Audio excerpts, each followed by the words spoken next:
I pledge allegiance to the flag of the United States of America and to the republic for which it stands, one nation under God, indivisible, with liberty and justice for all.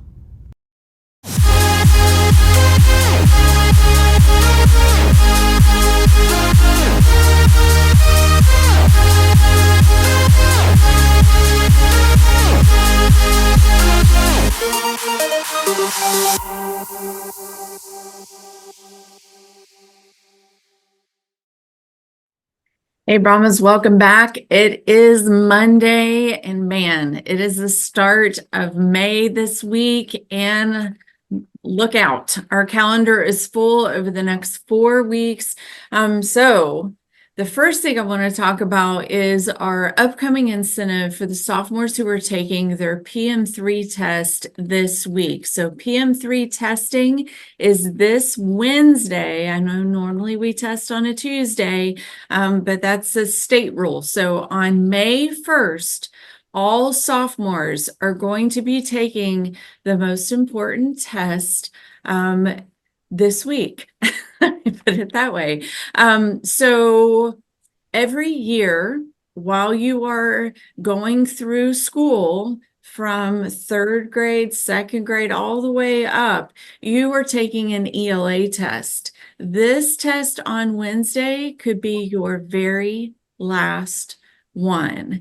It's very important that you give your all on this test. You are shooting for either earning proficient scores, so that's a 3 or higher, or getting learning gains. So what does it mean to have learning gains? You're going to talk to your English teacher this week about that if you haven't already had those data chats.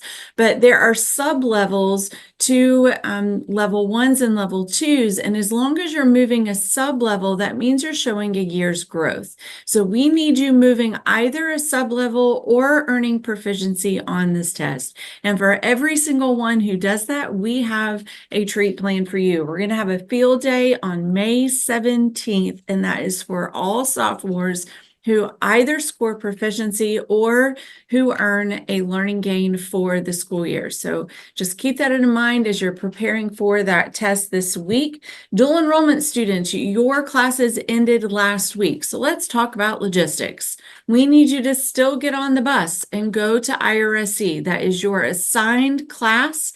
If you are on campus and you have high school classes after that dual enrollment class, you are expected to report to your dual enrollment class. It is not a free period to roam campus.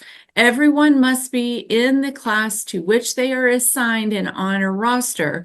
So if you have dual enrollment on this campus and you have high school classes after that dual enrollment class, then you must report to that dual enrollment class and be counted for attendance. Now, for those of you who have a dual enrollment class and that is your last class of the day, you don't have any other high school classes after that day, you can get your Flex Pass changed. But before you can leave campus, you have to take that Flex Pass, turn it into the dean's office and get that updated in order for you to be able to leave campus early. Dual enrollment students, don't forget to turn in your textbooks and those graphing calculators. Those are due by the end of this Friday.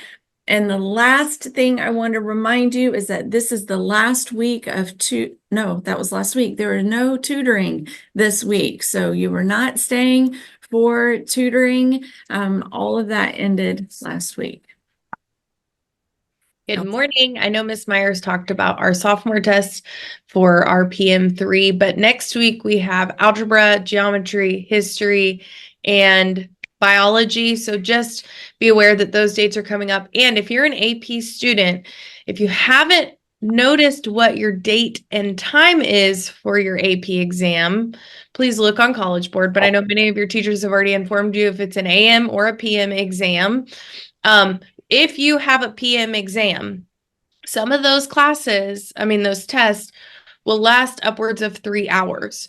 So plan now that you would need a ride possibly after school. We don't always make it back by the 2:10 bell from IRSC where we test, depending on which exam you guys take. So many students arrange for a ride that day of the test, and that ride can pick them up at IRSC after the test has ended. The biggest thing is we don't know when the test exactly ends because it depends on what time you start. So just make plans of if you do have a PM test to set up a ride just in case. If you have any questions, feel free to email me. Good morning, Brahmins. I don't have a lot to say. I did virtually watch some of the guard show, and it was wonderful. I know Miss Goggins was there in person, and she was raving about how well you did this morning. So congratulations on that. And that's all I have. Have a happy Monday. Yes, if you missed the guard performance on Friday, it was a great evening showcasing some very talented students. So it's nice to see the seniors get their last performances in. And we had just a couple of freshmen who were in the group, but I remember all the other ladies when they came through here as well. So it was a, ladies and gentlemen, it was a beautiful event. And I'm happy to see those students get to showcase what they do and their hard work.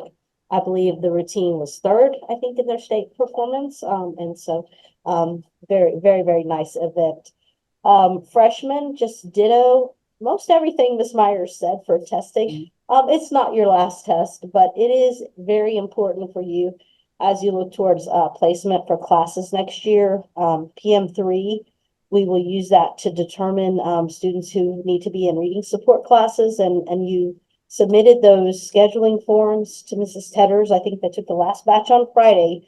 So here's hoping that all those classes that you want to be in next year, you get to be in. And your first step in ensuring that happens is to make sure that you don't have to replace an elective with a reading support class unless it is really necessary. So we do have tracking data to show that we did have some students who on the last progress monitoring finished very quickly. Yeah, that's usually not a good score indicator. So please take your time. That is Wednesday. Every freshman will come here. Every freshman will take that test. So please make it here with your charged Chromebook. Be on time. That's important. You don't want to delay the 20 other students that are in your testing session. And if you're hearing my voice and you don't know where you're testing, every one of your teachers has the sheet, so they can tell you whether you test Wednesday, which is most students, but some of you test Thursday or Friday if you test in a smaller group setting. So please check and make sure you know what day that you test. If you go to OHS in the morning for first and second period, it is important that you know what day you need to be here. Everybody will come Wednesday regardless. And then Thursday, Friday, if you have first or second period at OHS, you will only come here if you have testing on those days. So if you have questions, see myself or Mrs. Kidd at lunch, and we can run that through for you one more time. But we're excited for you to showcase what you can do, because Mrs. Kidd, tell them what's going to happen if they have proficiency or their learning aids. So freshmen, you also have an incentive. We are planning a faculty versus student tournament. Mr. Suarez is ready to go. He's getting his team together. And then as you guys are watching that tournament, you can have a Beef O'Brady's lunch for that particular day. So once we get the list of those that have shown learning gains, I will send out a menu. You can select what you want. You will pay by next Friday, the latest, and then we'll have that ready to go for you during that tournament. So it's a great time. Just make sure you guys do your very best on that test on Wednesday. All right. Before we go today, I want to shout out our OHS journalism staff. If you have not had a chance to take a look at this year's yearbook, you are missing out. They are currently on sale for $60 during your lunches for a limited time, because we only order a very limited amount of those yearbooks. And I'm telling you, they're going to go quick. So can't wait to see your faces at lunch as you're flipping through those. Make it a good one, as together we Move forward. Be great. And be Brahmins all day. all day.